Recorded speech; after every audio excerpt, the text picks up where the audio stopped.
Hey, what's going on, guys? So recently we got some more news on the new Guilty Gear fighting game. I think most people are calling it Guilty Gear 2020 at this point, and I'm going to give my thoughts on the direction that ArcSys is taking this game. I think I should give a little background information on myself so that anyone watching this video can see my point of view on things. Basically just details on what fighting games I grew up on and what games I was playing at a similar time for my first Guilty Gear game. My first Guilty Gear game was X2 Reload on the original Xbox.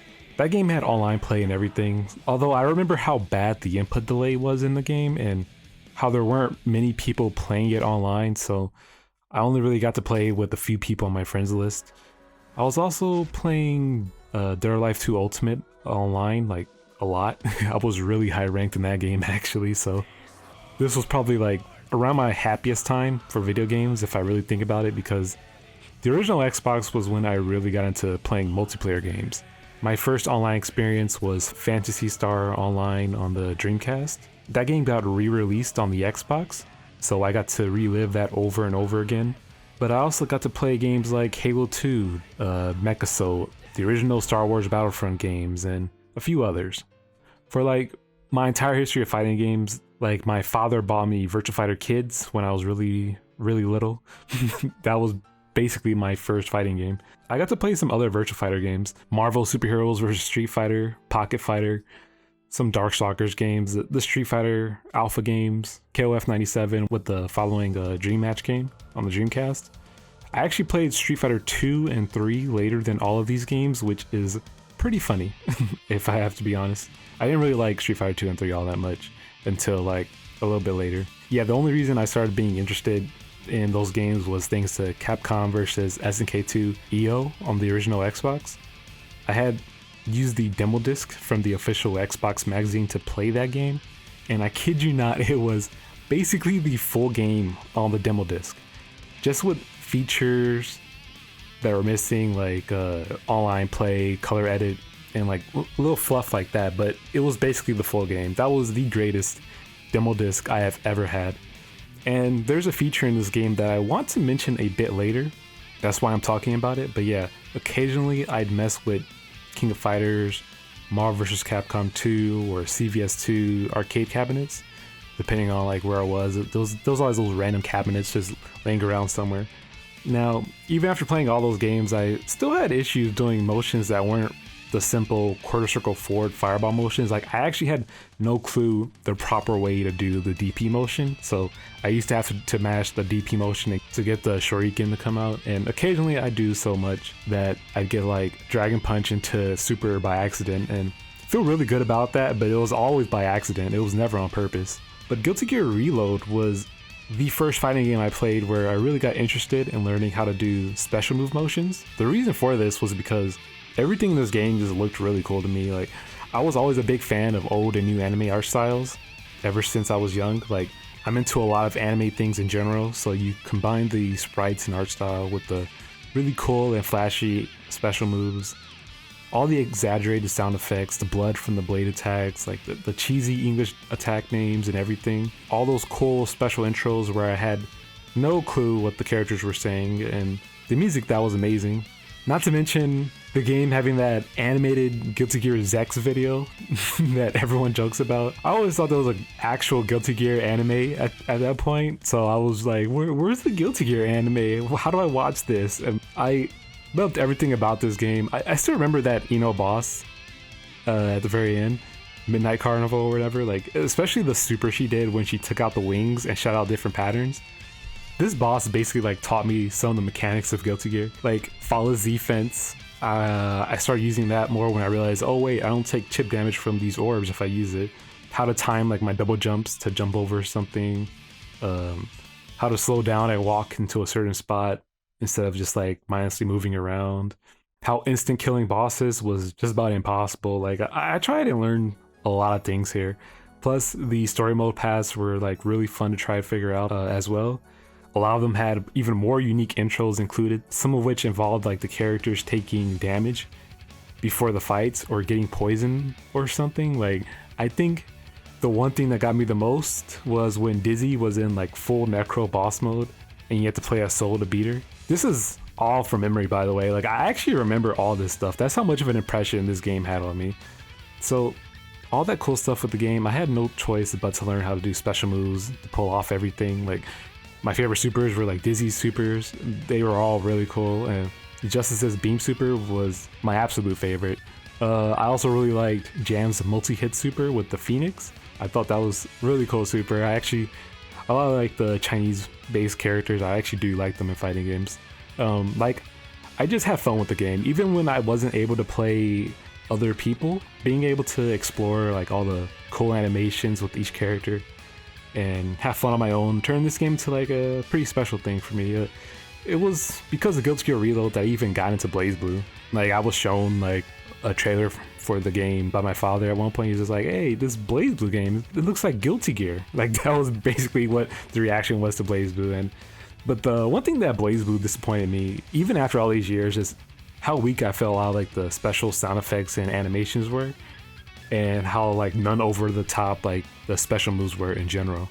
Although I personally enjoy BlazBlue much more as a fighting game. Like, I feel like it's just a really solid fighting game in general. There's a couple of mechanics that are annoying, but yeah. The game never could excite me visually as much with cool supers and special moves. Like, only until like overdrive supers or characters like Izanami, Nine, and Makoto seemed to really do it for me, and I really didn't like overdrive in general. So yeah.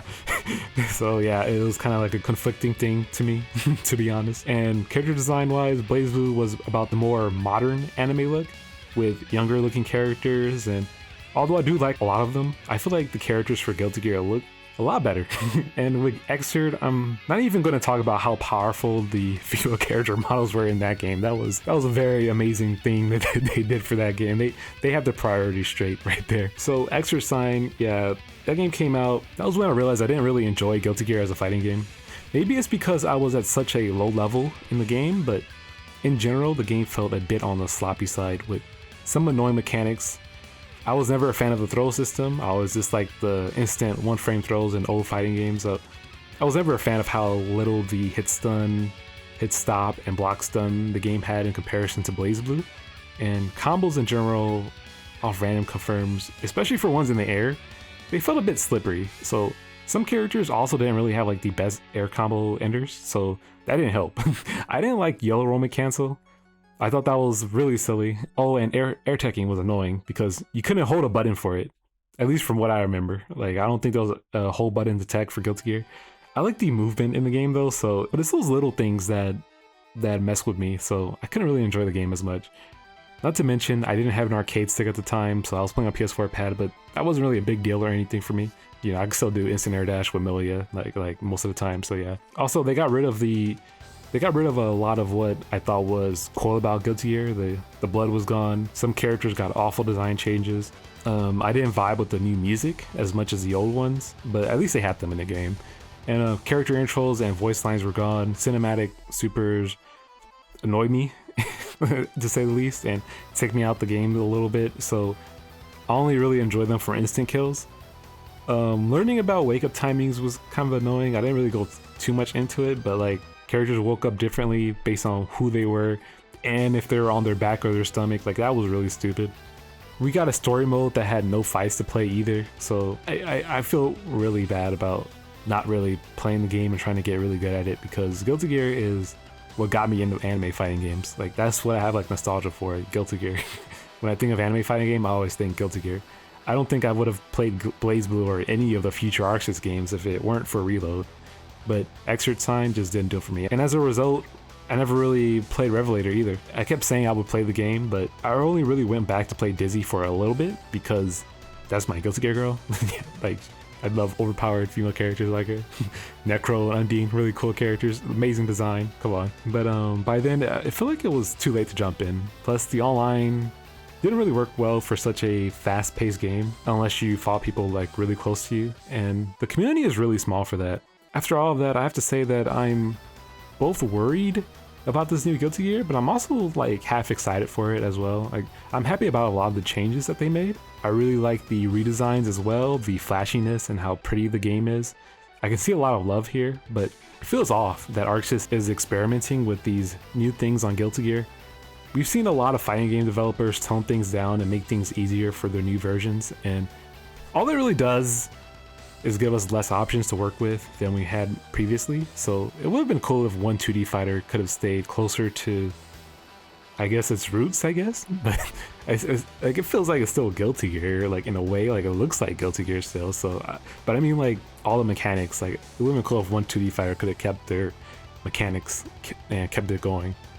But hey, I guess ArcSys doesn't want to just tone down the new fighting games that they make, like Dragon Ball FighterZ, BB Tag, Granblue, but they also want their flagship games like BlazBlue and Guilty Gear to be more accessible to newcomers. The current thought in the head of JP Developers is that fighting games aren't as popular because they are difficult to get into. No, this isn't really a guess either. Like I was talking about in a previous video, how Granblue Versus was made so anyone can jump in and have fun, but I didn't mention how it was directly said that games like Guilty Gear make a lot of people quit trying to learn just because it's too difficult to play. These are the current thoughts of the Japanese game developers. Like they are making an active effort right now to change the mentality about fighting games being too hard. With Granblue, they did what was possibly the smartest thing, which was the special move button. Similar to Smash Brothers and, like I mentioned way earlier, Capcom vs SNK EO. In CVS 2 EO, you could use the right stick on the controller to automatically do special moves without doing the input. In Smash, you can do all your special moves without doing inputs too, and I remember this working out really well when I was younger. I just wanted to do cool moves, so Granblue's taking the smart route. Issue with Granblue, in my opinion, is that the only really cool looking things in the game are the supers, and movement is very slow, at least for the current cast. Well, I had a whole video on that, so not really going to go into it here. The new Guilty Gear is being toned down a lot, but I think it's a mistake to not have a special move button, in my opinion. Like, yeah, they're giving us a dash button, but give us a special button to do your character's moves for beginners to mess around with. That can do really well for a game, just from personal experience. Maybe that's why we have stylish mode. Besides that, ArcSys still kept the overall movement in the game, so air dashing and double jumps are the same, and the speed doesn't seem all that different. Although the camera feels more zoomed in to me, which is kind of weird. I think it's zoomed in, like it feels like it's zoomed in, but throws get changed to being slower and they have whiff animations, but the button input is switched to the dust button. That means you can't really do your throw input OS like before without getting a burst as a result. I really like this change. Like ArcSys got rid of some of the more annoying things like YRC, stagger, danger time. Although I will miss stun. I guess they don't really want new players to feel bad after getting destroyed by someone, so like a stun into a perfect or instant kill just feels really great when you do it to someone, but the other person feels like absolute garbage when it happens to them, and the people that are most likely to get hit by something like that is, well, beginners. There are a lot of changes I'm not the biggest fan of though, so the first being the change to Gatlings. Basically, I like chains, going from light to medium to heavy, so them taking this out is disgusting. It's just disgusting. I hate this.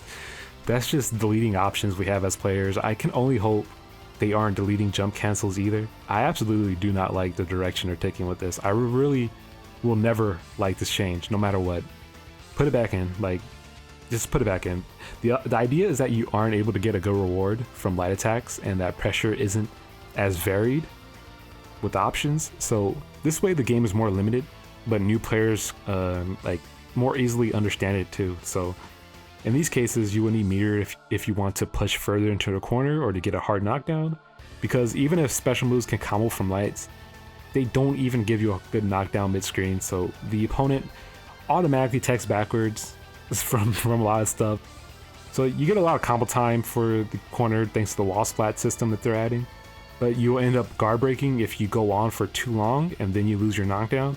I'm interested in this and don't want to assume too much, but I think this is going to lower the execution barrier like a ton for cool things, because you get a lot of time for each wall splat. Even with roaming cancels in general, you hit the opponent now and then to slow them down.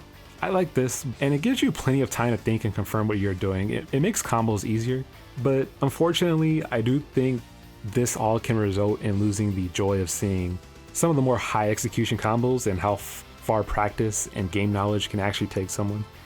But we'll have to see how this goes when more of the unique characters are in, and with more and more game footage, I'm pretty sure we'll have a better idea on everything.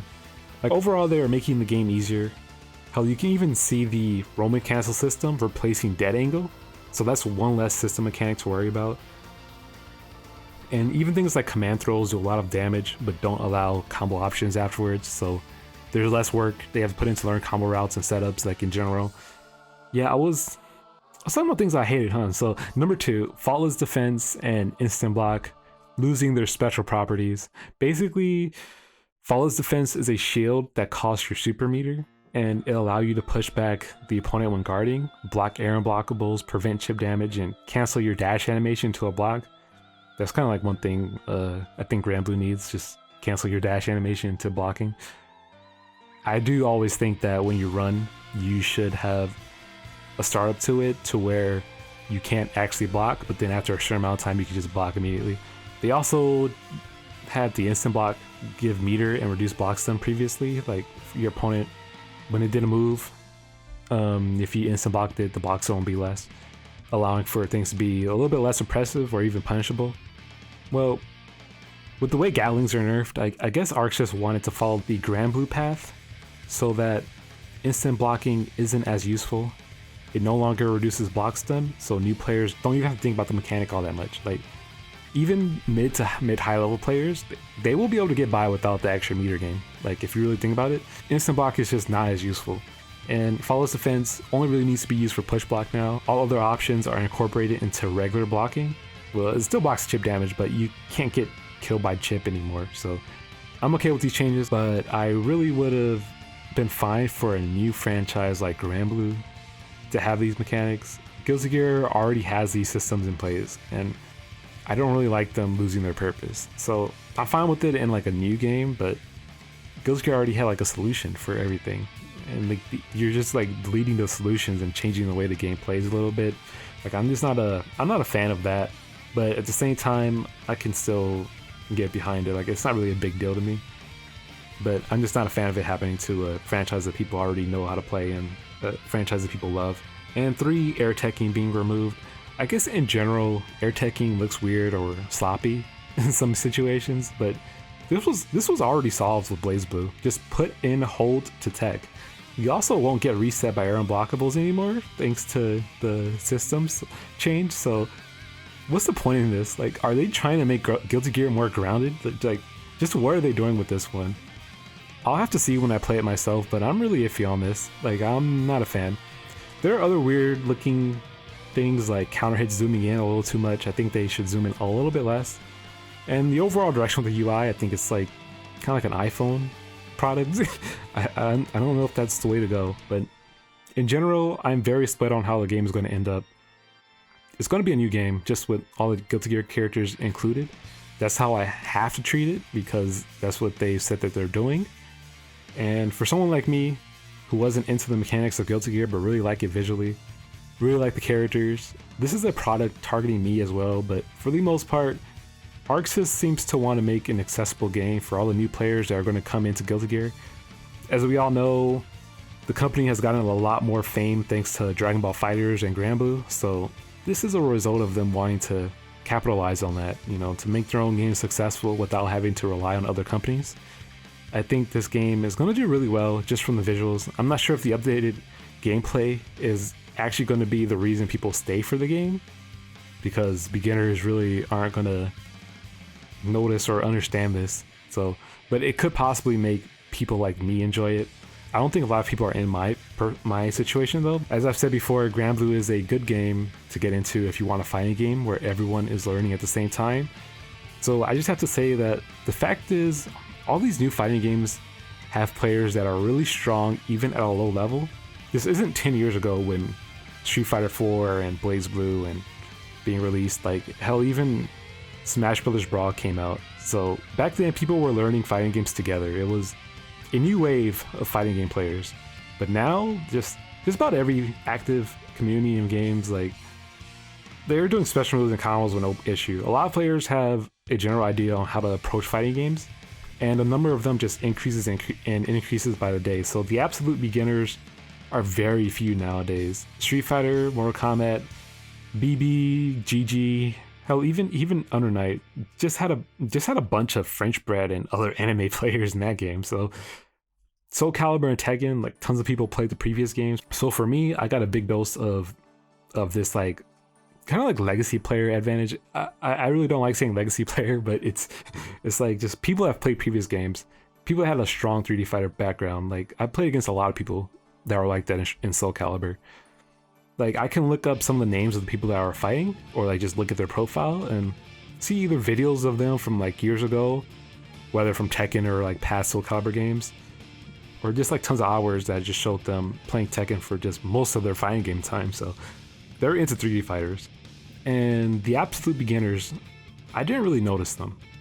There were only very few, and I'm pretty sure they naturally transitioned to just enjoying the offline content that the game was full of, or just not playing the game at all after getting it, or just doing dress up in a character creator. Now, of course, it wasn't like it was impossible for me to play against the better players. In fact, I never felt like I couldn't win a match besides fighting this guy called like Money Muffins and a couple of other people. I can't really remember them. They absolutely destroyed me. But that's just because I play a lot of fighting games, so it wasn't too hard to get used to it, even though I only play fighting games when a new release happens for like a week and then come back to try out new updates. I'm definitely that player. I just come back for updates. I don't really play them past like the first week. Some fighting games I'll play for a couple of weeks or like almost a month. A bigger fish out of water situation for me would be like Smash Bros. Ultimate. This was my first Smash Bros. Fighting game, so I had to learn this weird analog movement and control scheme. Like luckily I used a Pro controller. I didn't really get baited into a GameCube controller, so it wasn't too awful, but the game feels very weird to me. I haven't had the interest to play it much either, so I actually previously played friends in Smash Bros. Brawl at parties or like celebrations and stuff, like when people are just bringing over their consoles and stuff. And I was kind of winning in those, but that was because it was a free-for-all thing and I was getting lucky, and I don't think a lot of people really played like the game as much to be like really good at them. So yeah, I didn't know how the game worked at all, but as soon as I joined Quick Play and Ultimate, just about everyone knew how to attack or like throw out of a shield, up special out of shield or something, like, and they had like a general idea of like edge guarding and doing like some tilt combos, up tilt combos or whatever. Like they also had like muscle memory for dodging certain things. Like I can see this, and I can tell like a lot of them had experience with previous Smash Brothers games, or I look at their profile and they'll obviously have like 400 hours into Smash Brothers. I'm like, how are you with 400 hours but you're not in Elite Smash? Like that's kind of weird. I can basically see this, and they are flooding literally all of the lower ranks until you get to like the very bottom of the GSP pool. That's when you finally get the people that have like no clue what they're doing, and those are super easy matches. they are absolute beginners. All fighting games are like this now, though. It isn't like before. It's a lot harder now. So a lot of current fighting game veterans from 2008 or 2009, like they all never really got to experience that crushing feeling of like learning a new game like the way newbies have it now. So the developers of these games in general want all the newbies to have a chance. So flashy comeback mechanics, tons of time to confirm counters, easier execution, less movement tech, all of that. I understand the path they are taking to make sure these new players don't quit immediately from losing streaks and not being able to play at all. And I can see that ArcSys really wants Guilty Gear to get big in the West. I mean, since Potemkin doesn't look like a black dude anymore, they decide to add a new black samurai guy to the game. Almost anytime a company adds a black character this way, I already know it's for appealing to Westerners that push for more diverse things. I think he looks cool, of course, but I see the bait the Japanese are planning in these games. Like, I can see it. I see the reactions from my fellow black people just getting hyped for it. They know what they're doing, so I'm curious how this all ends up and how other people think about it. Anyways, that was pretty much the video. Hope you guys enjoyed it. Like, that was my thoughts on Guilty Gear and like fighting games in general right now, joining into them as a new player and everything. Like, that's about all I had to say on the matter. There was a little bit more, but I don't really have them in my head right now, so yeah, sorry about that. Anyways, later.